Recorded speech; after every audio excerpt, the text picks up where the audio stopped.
മലയാളി പ്രേക്ഷകർക്ക് വളരെയധികം പ്രിയപ്പെട്ട പരമ്പരയാണ് ഏഷ്യാനെറ്റിൽ സംപ്രേഷണം ചെയ്യുന്ന കുടുംബവിളക്ക് എന്ന പരമ്പര.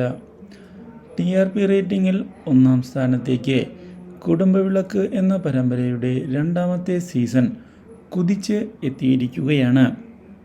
ഇപ്പോൾ പുതിയ വഴിത്തിരിവുകളാണ് പരമ്പരയിൽ വന്ന് സംഭവിച്ചിട്ടുള്ളത്.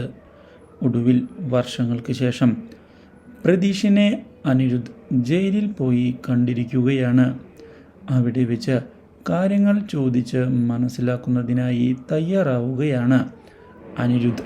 പ്രതീഷിനെ രക്ഷിക്കുന്നതിനായി താൻ കൂടെയുണ്ട് എന്നും യാതൊരു വിധത്തിലും പേടിക്കേണ്ടതില്ല എന്ന് വ്യക്തമാക്കുകയും ചെയ്യുന്ന അനിരുദ്ധ് ഇതേ തുടർന്ന് പ്രതീഷിൻ്റെ നിരപരാധിത്വം തെളിയിക്കുന്നതിന് വേണ്ടിയുള്ള പോരാട്ടം തുടങ്ങുകയായി.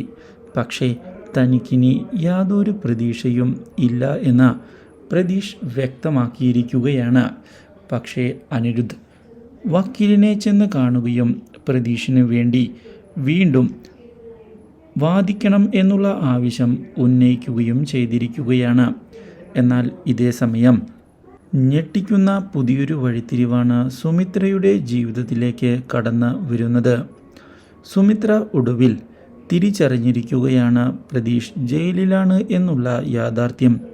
ഇതോടെ പ്രതീഷിനെ കാണണം എന്നുള്ള തീരുമാനവുമായി സുമിത്രയും മുന്നിലേക്ക് കടന്നു വരികയാണ്. Do like, share and subscribe.